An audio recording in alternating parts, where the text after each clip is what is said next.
bueno que está Carlos Martínez con nosotros, periodista especialista en derechos humanos. Y gracias por acompañarnos aquí en ¿Qué tal, Fernanda? Y vamos a hablar, mi querido Carlos, Fabi, de ciudadanía digital y el nuevo poder generacional. ¿Cómo estás, Carlos? Emilio, ¿cómo estás? Buenos días. Todo Fabi, bien. Buenos qué días. gusto. Un saludo a toda la audiencia, al público más inteligente de la radio. Gracias. Fíjate que hay factores interesantes que hay que analizar derivados de lo que sucedió con el comportamiento de las denominadas ARMY, que son las fans del grupo coreano BTS. Y casos relevantes, me parece que hay que tomar en cuenta es lo que pasó, por ejemplo, con el ICE en Estados Unidos, particularmente en Minneapolis, de las protestas de esta misma generación. Esta generación que está iniciando este tipo de campañas es la generación Z, que son los nacidos entre el 97 y el 2012. Es decir, hoy tendrían entre 14 y 29 años de edad. Pero esto es interesante porque si tomamos en cuenta, por ejemplo, en México, la CNDH nace en el 92.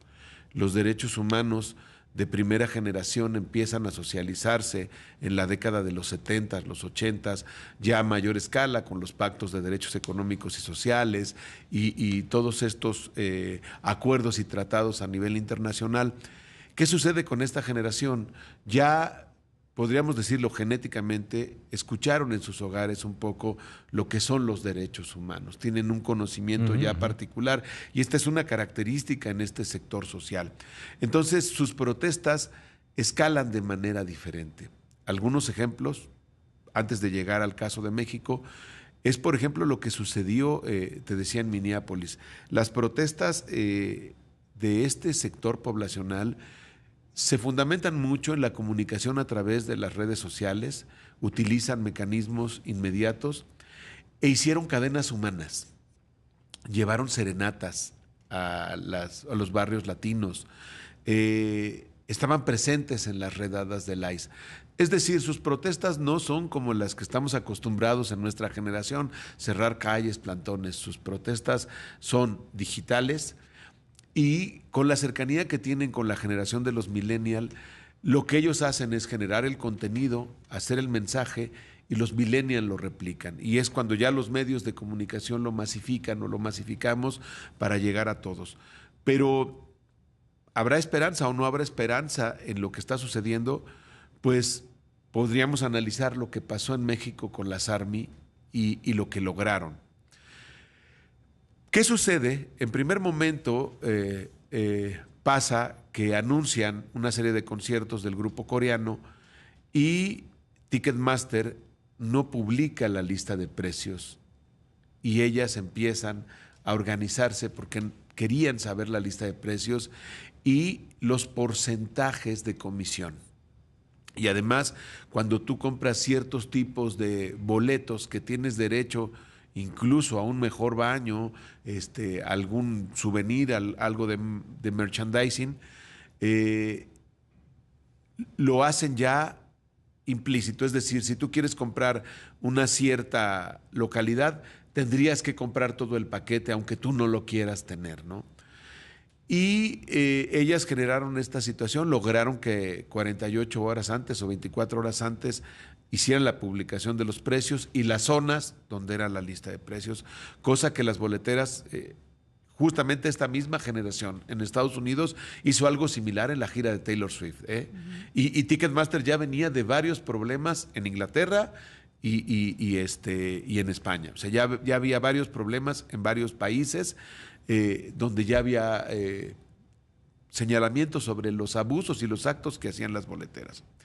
Entonces, sale este primer momento, ellas se organizan porque exigen que se publiquen los precios y luego cuando se publican los precios se crea de manera automática en ese sistema de compra de boletos una famosa fila virtual que solo te dice el número del lugar en el que estás, pero no te dice la posibilidad de éxito para que tú compres cierta cantidad de boletos. Entonces, en un tiempo récord se venden las localidades y inmediatamente encuentras ya los boletos hasta 10 veces el valor de lo que costaban de manera normal, ¿no? Y esto generó que ellas lo que señalaran. Esto es bien importante, porque no estaban reclamando más fechas de conciertos, no estaban pidiendo un espectáculo gratuito, no. Estaban señalando una deficiencia del sistema. Se manifiestan de manera inmediata en la Procuraduría Federal del Consumidor y empiezan a generar mensajes digitales y empiezan a hacer denuncia de lo que estaba pasando, y el caso es que llega hasta la mañanera y la presidenta habla, y todavía en días recientes lee la carta que le envía el presidente coreano. Ellas no estaban reclamando fechas, estaban reclamando una transparencia en un modelo que no privilegia una compra de manera real, sin alteraciones de precios. ¿Y cómo fueron sus protestas? Esto es todavía más interesante, porque en un principio, con la intención de protegerse, crearon padrones de datos donde tomaban las redes sociales de los revendedores, los teléfonos, las cuentas bancarias. Y entonces crearon en un drive de un correo electrónico para que estuvieran modificando, porque además son una comunidad, se consideran comunidad ellas, y estuvieran modificando el padrón y estuvieran señalando datos adicionales de los revendedores. Al ver que Profeco señala públicamente que no tiene dientes para sancionar a Ticketmaster ni para exigirle que no tenga esas prácticas de abuso contra los consumidores, ellas ese padrón lo entregan al SAT, al Sistema de Administración Tributaria, a la Secretaría de Hacienda, y le dicen: oye, estas personas están cometiendo estos actos y pues este dinero no tiene, no es de manera legal. Sí, claro. Y también tendrían que pagar una tributación o rendir, ¿no? Le dice: aquí te lo dejo. Saturaron sus líneas de comunicación, dándolos de alta en bases de datos de escuelas, universidades, bancos, tarjetas de crédito, servicios funerarios, para que las líneas estuvieran ocupadas y no estuvieran, de alguna manera, ellos le llamaban una extorsión hacia las fans ARMY del grupo BTS. El impacto de temas digitales sobre esto fue de 456,000 millones solo en español. O sea, la movilidad digital, esta transversalidad. Ojo, también aquí hay otro tema. Estos temas que ellas agarran generalmente son transversales. En algún momento nos van a afectar a todos.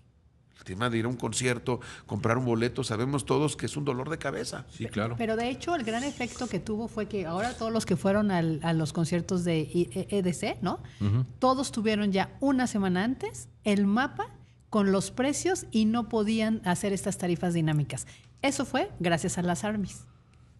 Dejaron una gran enseñanza, incluso para los colectivos. Aquí hay mucho que aprender, porque en qué momento, qué temas de la agenda política nacional van a ser transversales y esta generación los pueda tomar.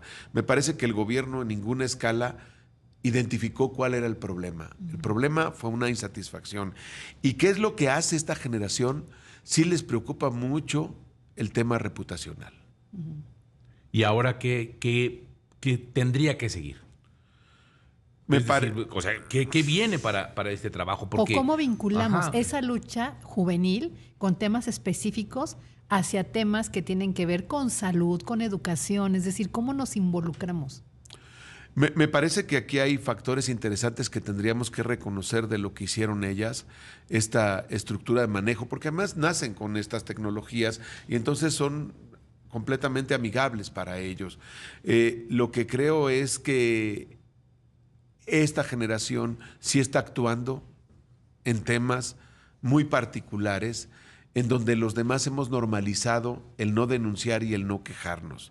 O sea, algo tan sencillo como ir a un café y que te condicionen la llave para ir al baño va contra todos los derechos humanos. Y que nosotros ya como esta generación la normalizamos. La normalizamos, exactamente. Gracias, Carlos.